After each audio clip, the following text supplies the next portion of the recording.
exclusive. See what happens when y'all leave suggestions in the comments? Shout out Lex.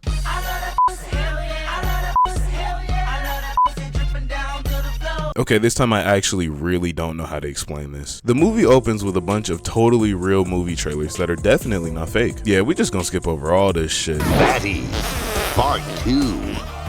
Movie star Tug Speedman is shooting a war film alongside a star-studded cast consisting of, get a load of these names, Kirk Lazarus, Jeff Portnoy, Kevin Sandusky, and rapper Al Pacino. The movie they're making is based off of a book written by Four Leaf Tayback, a quote-unquote war hero who lived to tell the tale of Vietnam. After Tug gets shot more times than 50 Cent, and his castmate Kirk, who is in blackface for an alarming amount of time in this movie, decides to go off script, the director, Damien Cockburn? Hey, who came up with all these names? The director has a meltdown that Cody, did somebody say boo? mistakes for the signal to blow everything up. By the way, Cody, who's played by Danny McBride, is the GOAT of this movie, I swear. That's C4, dipshit. Put that back. I said a detonator. I need some dudes up here who speak American, goddammit. He's making a fucking sweater back here. I'm trying to put Tiger Bomb on this jungle's nuts. The biggest part of the movie was ruined because the cameras weren't even rolling when $4 million of explosives went off. This is obviously a big problem for the director and cast, considering most of them are on their last legs in Hollywood. Tug is falling off after his last movie where he played a, let's just say, very touched character. I think you've got a fine brain, Jack. You make me happy. This shit would not fly today. Jeff is an addict. It's about family, and you can't do what I do. And Alpa is caught up in some alleged Diddy business. Okay, let's play a game. I'm gonna play the next scene, and let's see if you notice the same thing that I did when I watched this movie. Ready? See, what does that mean exactly? I mean, you know, are we in a crisis? He's the head of the studio. He's reaching out. We're 10,000 miles away. He just wants a little FaceTime. Yeah, no, it's just you said that he called it a crisis meeting, so, you know. It's Les Grossman. He throws these words around. Crisis.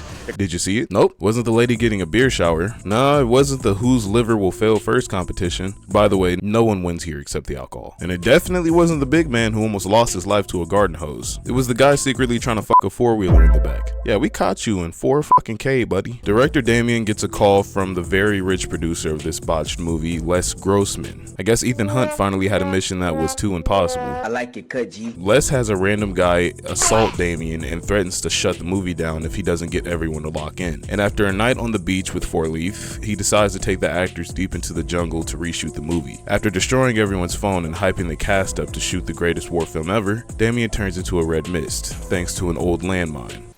Now, let's go and make the greatest war movie ever! Yeah! Yeah! Yeah!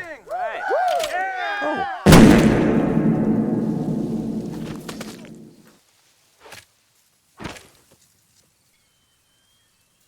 Yeah! But Tug thinks it's all fake, going as far as desecrating Damien's remains. There's no way I'm posting this. Yeah, this shit's getting taken down. Apparently the group was dropped on the territory of a Chinese drug ring known as the Flaming Dragon. The guys are welcomed by what are assumed to be fake bullets from the Chinese, but thanks to Cody and some real explosives that were rigged in the trees, the Chinese are scared off. Tug convinces the rest of the guys, except for Kirk, that everything is fine, and they proceed with the movie, making their way to a POW camp mentioned in the script. Yeah, baby, come on.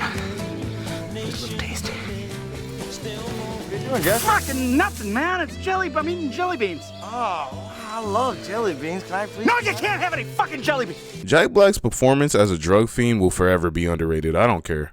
Simple Jack. Oh, yeah. Simple Jack, yeah. You went all out on that one, huh? You did. Really swung for the fences. Thank you. I just did the work. Watched a lot of retarded people. Watched all the retarded stuff they did. Yep, still won't fly. Playing a guy who ain't smart but thinks he is, that's tricky. See, what's tricky is a white American man acting as a white Australian man who's method acting as a southern black man. Because Cody couldn't get a hold of very dead Damien, he and Four Leaf go look, but after finding the detonated director, they're captured by the Flaming Dragon soldiers. But not before Captain Hook gets his secret revealed. Captain Hook, see what I did there? No? Such a lame ass. Anyway, Kirk and Tug get into an argument over if they're really in danger or not, and Tug decides to leave the group to shoot the movie by himself. Tug spends the night in the jungle alone and gets attacked by a panda. And despite being an advocate for the safety of the endangered species, Tug bodies the panda and makes a Yankee fitted out of the damn thing. Next morning, he's contacted by Rick, his agent, but their conversation is cut short due to Tug being captured. Meanwhile, the rest of the guys try to find their way back, while Jeff goes through some serious withdrawals from drugs. Tug is taken to the drug compound and he still thinks everything is fake for the movie. The rest of the guys stumble upon the drug compound as well and spot Tug. Tug is interrogated by Tran, the leader of the drug ring. Really? This mini spring roll with a chest hat? Tran recognizes Tug from his controversial role in his latest movie and decides to keep him for ransom. The Flaming Dragon calls Rick and tries to negotiate for Tug, but Les shuts down the ransom attempt with some colorful words. I am talking scorched earth, motherfucker! I will massacre you! I will f you up! Later that night, the Flaming Dragon forces Tug to perform his movie while the rest of the guys cook up a plan to rescue Tug. Then what are we supposed to do, huh? Because he's cleaning the gun with no bullets. Yeah, that's the plan. I'm just like a little boy playing with his dick when he's nervous. Huh? Keep in mind, this is the same actor who plays Iron Man. What the hell does that even mean? What you getting at with the book script? Spit that shit out, man! Tug finishes his performance and receives praise from everyone at the compound. He feels like he's finally reached the next level as an actor. I'm going to call you Half Squad. What do you mean by that? Sounds racist. The group shares a moment as they talk about their love lives. About you, Master Blaster. You got a certain something you're trying to get with back in the States. Yeah, What's the name? Lance. Lance. Lance. What the fuck? It just says Diddy right here in the script, so I don't. Moving on. The next morning, the guys launched their rescue mission to save Tug, finding Cody and Four Leaf in the process. After getting the drop on the Flaming Dragon soldiers, Kirk finds Tug and tries to get him to safety, but Tug has gone off the mental deep end and doesn't want to leave. Gotcha. Roll your shit up, man. We going home. Home. But I'm doing 5 shows a day. The fuck? After being left alone to keep the Flaming Dragon soldiers at bay, Alpa is eventually overpowered by them and is pinned down. But Cody and Four Leaf come to the rescue with slingshot grenades and a flamethrower, while Jeff, Kevin, and Kirk finally get Tug to snap out of it. Cody rigs the bridge to the compound with explosives. The group makes their way out of the compound in a truck, but Tran attempts one last time to stop them with an RPG.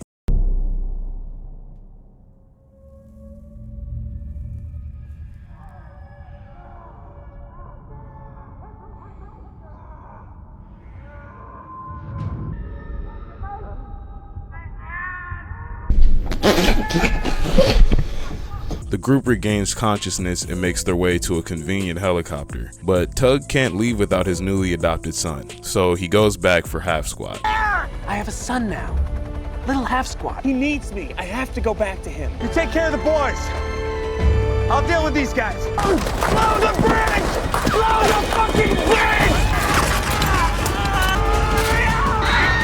Just tossed his little ass. Four Leaf blows the bridge and Kirk carries Tug back to the chopper, solidifying their relationship. Just as they get into the air, Tran tries to fire another RPG at them, but Tug's agent Rick comes just in time with the TiVo that Tug was promised. If this sounds random as fuck, it's because I decided not to explain the subplot of this movie, which is basically Rick trying to get Tug this TiVo, which is like a digital TV recorder used in the early 2000s. You can record like TV shows. The studio exec and Les basically didn't care and were trying to convince Rick to just let Tug die in the drug compound so they could cash out on the insurance, and Rick chose Tug over a G5 airplane.